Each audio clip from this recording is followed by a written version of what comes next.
हम लोग कहाँ पे थे?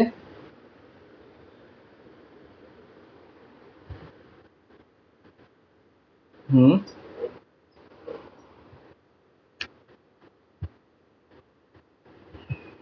हम्म हाँ, तो तुमने ए बी की जगह कॉस थीटा लगा लिया, ए डॉट बी की जगह कॉस थीटा। हम्म और फिर तुमने कॉस थीटा की जगह ये आइडेंटिटी पुट कर दी होगी।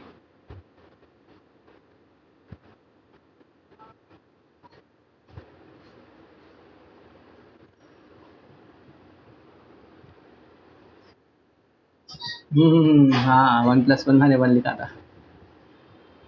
ओके, तो इधर से 2 कॉमन आ गया, ये 2 नीचे चला गया और इधर 1 प्लस कॉस थीटा बच गया। हमें थीटा बच, नहीं वो एक्चुअली ये वाला पार्ट बन गया था ना, इसलिए मैंने उसको उधर भेज दिया था।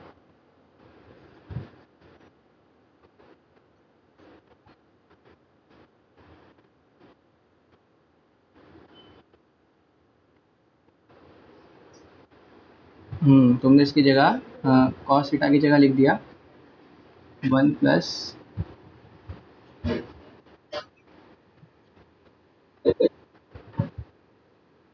2 कॉस स्क्वायर थीटा बाई 2 -1।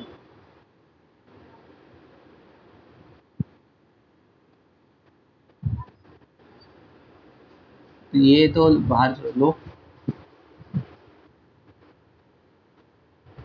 अच्छा, तुमने ये 2 कैंसिल करा तो मल्टीप्लाई हो जाएगा, 4 हो गया ना।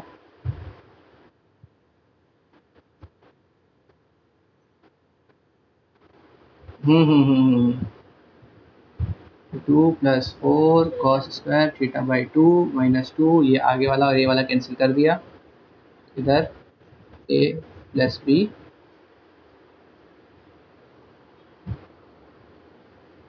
ए प्लस बी। हम्म हम्म ठीक है ठीक है ठीक है, समझ गया। तुमने इसको दो कॉन्सेप्ट के एक साथ जोड़ लिया।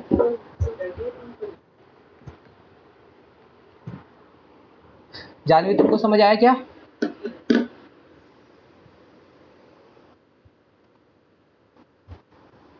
चलो मैं दोबारा समझा देता हूँ, पूरा एक बार करके दिखा देता हूँ। इस वाले में इस पैटर्न से आंसर आया तुम्हारा। हमने क्या किया, a dot b is equal to a b cos theta होता था। ए का मॉड और बी का मॉड 1 है, इसको लिख दूँ 1 1 to 1। तो ए डॉट बी क्या आ गया? इतनी बात समझ आइए, बताओ जानवी। अच्छा ठीक है, इतना लिख लिया, इसको इक्वेशन नंबर 1 डाल के छोड़ो। इसके बाद मैंने किया था कि हमारे पास ए प्लस बी का mod is equal to a का मॉड का स्क्वायर बी मॉड का square mod a 2 times mod b cos theta. क्या याद आ रहा है ये वाला फॉर्मूला तो ध्यान है कि नहीं? वेक्टर्स का मैग्नीट्यूड का फॉर्मूला, वेक्टर का मैग्नीट्यूड निकालने का। ये ए वेक्टर है, ये बी वेक्टर है, ये ए प्लस बी वेक्टर है। तो ये ए प्लस बी का मॉड कितना आता था? ए का स्क्वायर बी का square plus 2 AB cos theta. याद आया कि नहीं? फिजिक्स में तो पढ़ा होगा, यहाँ मैंने डायरेक्टली नहीं लिखवाया था। तो जानवी, ये जब तुमने ट्रायंगल लॉ पढ़ा होगा सबसे पहली बार फिजिक्स में, तभी वाला वेक्टर का फॉर्मूला यूज कराया गया था। तो उसने इस ए बी कॉस थीटा की जगह ए डॉट बी रहने दिया, क्योंकि बात सेम ही है ना। ठीक है, फिर ए बी के लिए इसने कॉस थीटा लिख लिया। लो, ओके, अंडर रूट चला ही हुआ। इस ए और इस बी की जगह 1 पुट कर दो, क्योंकि यूनिट वेक्टर था। +2 कॉस थीटा का अंडर रूट, यह हो गया 2 + 2 कॉस थीटा का अंडर रूट। यहाँ से 2 कॉमन निकाल लो, अंदर बचा 1 + cos theta 1 plus cos theta को डबल एंगल फॉर्मूला से खोल दो तो 2 कॉस स्क्वायर थीटा बाई 2 आ गया। ठीक है, बाहर अभी भी तुम्हारा यही चल रहा है, और ये क्या हो गया, ये मल्टीप्लाई होके 4 हो गया। अंडर रूट खोल दो, ये अंडर रूट खोल दो तो 2 कॉस थीटा बाई 2 आ गया, और यहाँ पे बचा हुआ है ए प्लस बी, इस 2 को नीचे भेज दो। समझ आया जानवी?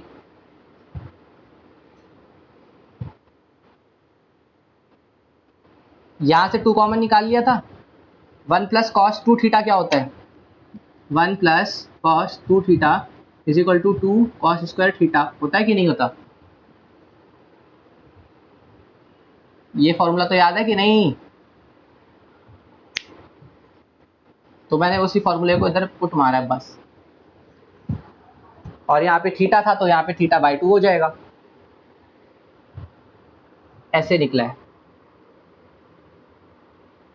ओके, तो लिख लो तुम इसका सॉल्यूशन।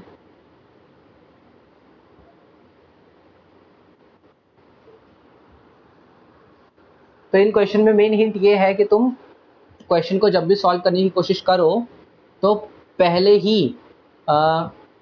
ऐसे फॉर्म को लेके चलो। मतलब मैं प्लस के फॉर्म में नहीं ला पा रहा था लास्ट टाइम, जब मैंने लास्ट टाइम लिया था मैंने 1 प्लस ए बी बाई 2 ऐसा कुछ तक लेकर आ गया था, बट प्लस के फॉर्म में नहीं ला पा रहा था, एडिशन के फॉर्म में मेरे में मल्टीप्लिकेशन हो रहा था, इसीलिए स्टार्टिंग ही एडिशन वाले फॉर्मूले से किया इन लोगों ने।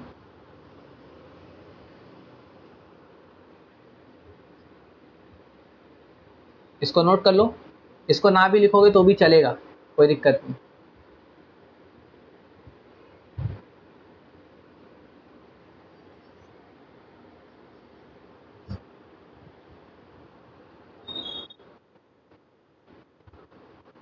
इसका सेकंड चलो देख लेते हैं। नोट कर लिया?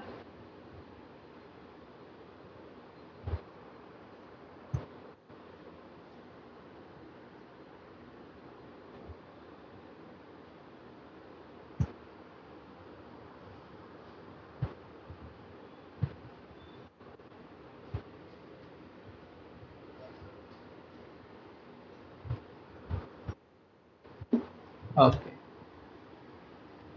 हमारे पास एक इक्वेशन बन के रेडी है, mod of a plus b equal to 2 cos theta by 2। ठीक है, एग्जाम्पल में पहले बना ही हुआ पूरा का पूरा, बहुत बढ़िया।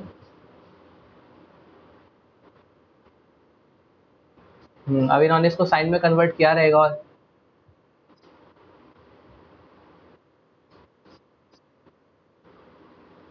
देखो एक्सरसाइज से ज़्यादा इंपॉर्टेंट एग्जाम्पल होते हैं, ये मैं हर बार बोलूँगा, क्योंकि सीधा एक्सरसाइज में जंप करोगे ना तो नहीं होते क्वेश्चन सॉल्व। तुमसे क्या, मेरे से भी अभी सॉल्व नहीं होगा। अगर मेरे को बोले कि चैप्टर की तैयारी करो और मैं सीधा एग्जाम्पल्स लगाए बिना एक्सरसाइज करने बैठ जाऊँगा ना, तो हो सकता है मेरे से कुछ सॉल्व ही ना हो, क्योंकि अंदाजे क्वेश्चन को लगा दे। मैं तो तुमको सिर्फ कंसेप्ट बताता हूँ, थोड़े से एग्जाम्पल करके दिखा देता हूँ, बाकी तो तुम्हारा काम लगाओ, प्रैक्टिस करो, तुमको बहुत वेराइटी मिलेगी एग्जाम्पल्स के थ्रू, और फिर तुम उसको लगा पाओगे। अगर अब है एग्जाम्पल में तो फिर लगाओ। एग्जाम्पल 23,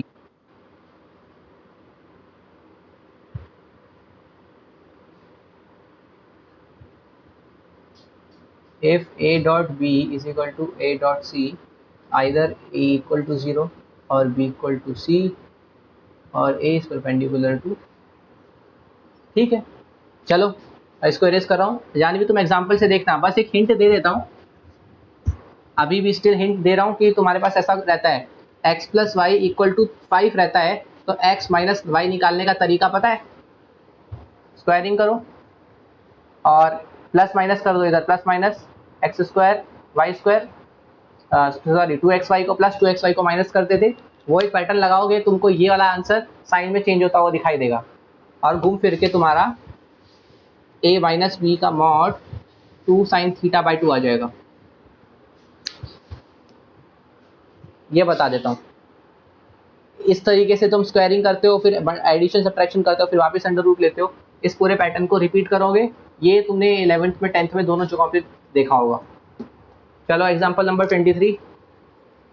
अगर हमारे पास a dot B equal to a dot c है, ओके, तो a डॉट बी का मतलब है mod a mod b cos theta, और इसके मतलब कॉस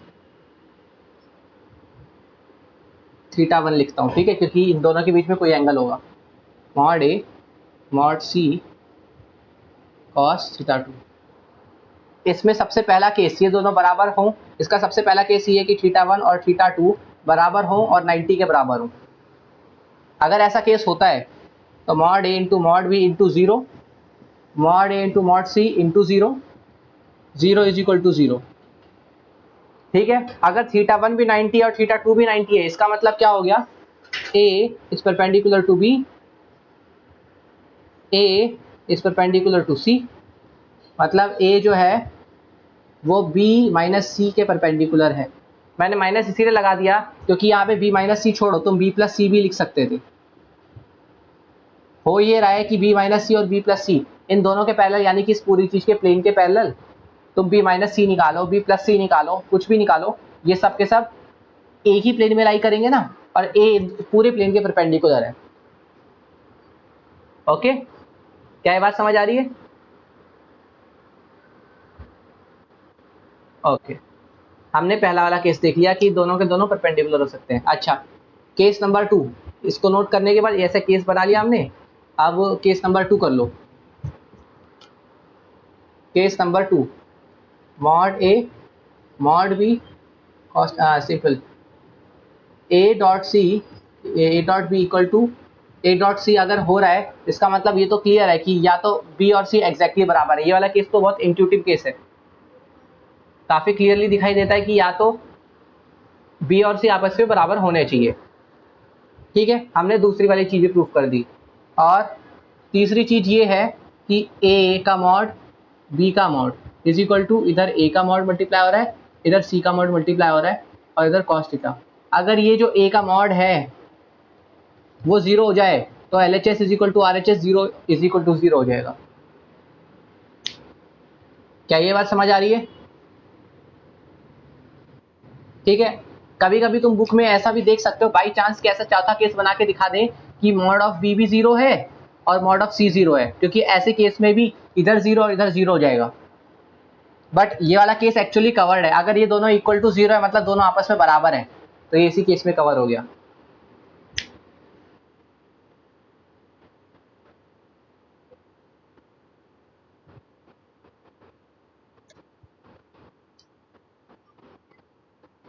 हाँ, तो एक्चुअली एक ही प्रूफ हो रहा है, एक बार में कोई एक कंडीशन ही होल्ड करेगी ना, सब कंडीशन एक बार में तो होल्ड करेंगे नहीं।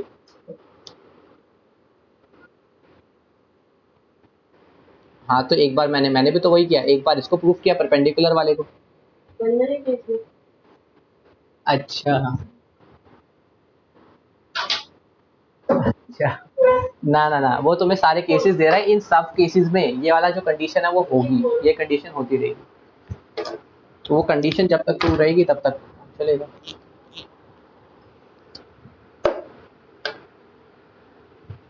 चलो अगला एग्जांपल नंबर 21।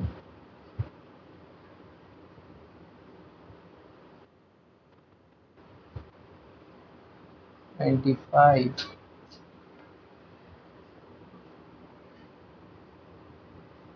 हाँ,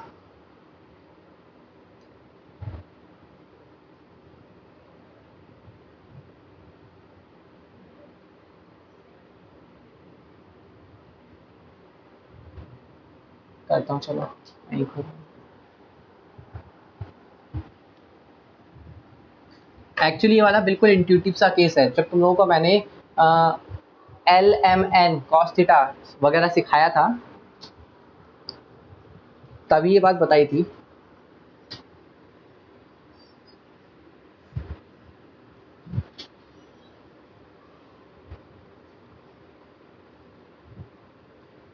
अगर इस ये तुम्हारे पास एक्सिस हैं, 3 एक्सिस बना ली, ठीक है, ये 3 एक्सिस हैं और इस क्यूब का लेंथ हर साइड की 1 है, इस क्यूब के हर साइड की लेंथ 1 है। तो a प्लस बी प्लस सी क्या होगा, देखो यहाँ से है कि यहाँ तक आ जाओ, तुम x से स्टार्ट करते हो ना, पहले x में चले, फिर y में चले, फिर z में चले, ओके। तुम इस वाले पॉइंट पे पहुंच गए जो इसका डायगोनल है, तुम पहुंच गए इस डायगोनल पे। इस डायगोनल का मैग्नीट्यूड क्या होगा, इस डायगोनल का मैग्नीट्यूड क्या होगा, कोई बता सकता है कि नहीं?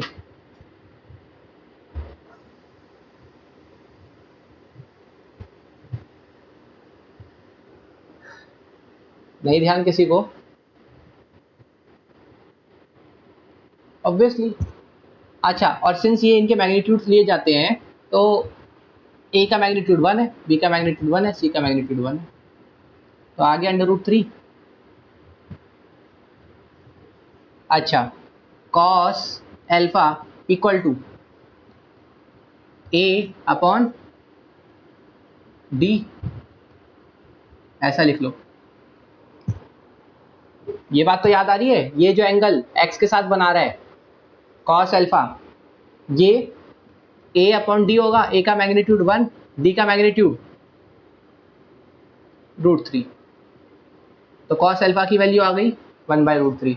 अच्छा, cos बीटा मतलब b का मैग्नीट्यूड अपॉन d का मैग्नीट्यूड, b का मैग्नीट्यूड कितना है 1, यूनिट वेक्टर है, d का मैग्नीट्यूड तुमने निकाला √3, फिर cos गामा, ये भी 1/√3 आ जाएगा, क्योंकि c जो भी तुमने ले रखा है c, इसका मैग्नीट्यूड भी 1 है, और ये यानी कि तीनों एंगल, तीनों साइड, जितने भी तुम्हारे पास एक्सिस है उन तीनों एक्सिस से एग्जैक्टली इतना इतना एंगल बना रहे हैं, तीनों का cos थीटा बराबर, मतलब आंसर सबसे इक्वल इंक्लाइन जो क्वेश्चन ने बोला था, ठीक है। चलो ये भी देख लेते हैं, इसका स्क्रीनशॉट खींच लो, लिखना हो लिख लो।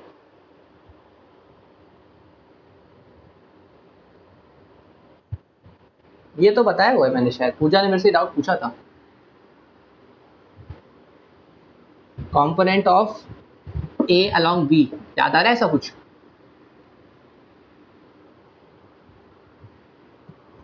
ये पूजा ने पूछा था 28 में से। देखो मान लेते हैं ए वेक्टर ऐसा बन रहा है, बी वेक्टर ऐसा बन रहा है, क्वेश्चन ने बोला है ए का कंपोनेंट अलोंग बी, तो ये क्या होगा, ए कॉस थीटा होगा, लेंथ, इस चीज की लेंथ तो ए कॉस थीटा होगी अगर ये थीटा है। आई होप इतनी बातों में तो कोई दिक्कत नहीं है तुम्हारे को। अच्छा, अगर मैं बोल दूं इतनी लेंथ का एज इट इज साइड में उठा के रख रहा हूं और बोल रहा हूं इसको वेक्टर बनाना है, तो वेक्टर के लिए तुमको चाहिए होता है मैग्नीट्यूड जो कि है ए कॉस थीटा, और साथ में चाहिए डायरेक्शन। अरे भैया इसकी डायरेक्शन और बी की डायरेक्शन तो सेम है ना, तो अगर बी का जो बी कैप है उसको उसके आगे लगा दो तो तुमको आंसर मिल जाएगा। क्या मेरी बात समझ आ रही है? इस चीज को वेक्टर बनाने के लिए तुम्हें मैग्नीट्यूड चाहिए और डायरेक्शन चाहिए, मैग्नीट्यूड मतलब ए कॉस थीटा और डायरेक्शन मतलब बी की डायरेक्शन और उसकी डायरेक्शन तो सेम है, तो डायरेक्शन इसके साथ लगा दो, बी की डायरेक्शन बी कैप से मिलेगी। ओके, अगर इतना काम तुम्हारे को समझ आ रहा है तो मेरे को एक बार ओके बोल दो, बोल के माइक।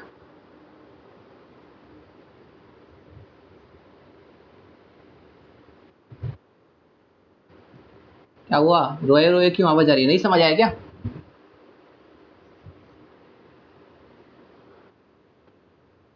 नहीं नहीं ओके भैया तो समझ आ गया। चलो तो हम लोगों ने ये काम करना है, इसका कंपोनेंट यहाँ निकालने का तरीका ए कॉस थीटा था। अच्छा, तो ए और बी क्या है अपने पास, ए डॉट बी निकालो, ए वेक्टर में देखो बुक में क्या लिखा हुआ है। अच्छा, इधर से सीधा कॉस थीटा निकालते हैं, रुको, कॉस थीटा इधर से पुट मार दिया, a b upon mod a mod b, ठीक है, यहाँ पे पुट कर दो क्योंकि हमारे को जो रिक्वायर्ड है वो है ए कॉस थीटा, मतलब mod a into cos theta. अरे कॉस थीटा तो हमने निकाल लिया, यानी कि a dot b upon mod a mod b, और साथ में एक बी वेक्टर जुड़ा हुआ था यहाँ पे, उसको लिख दिया, ए वेक्टर से वेक्टर कट गया तो ये बच गया ए बी अपॉन बी का mod into b vector. A dot भी निकाल सकते हो क्वेश्चन में से, बी वेक्टर भी निकाल सकते हो, बी कैप भी तुम क्वेश्चन से ही निकाल सकते हो। बचा क्या, हो गया काम तुम्हारा।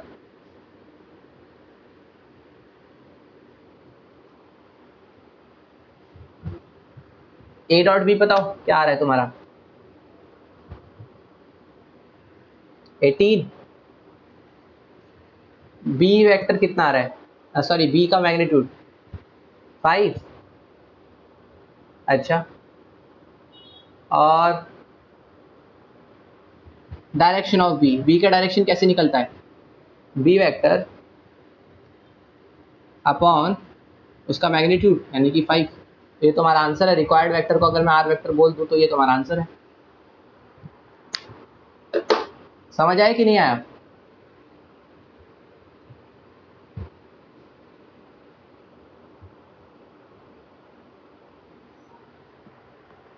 कोई बताएगा। ओके, इसको नोट कर लो। ये वाला डाउट एक बार पूजा ने पहले भी पूछा था।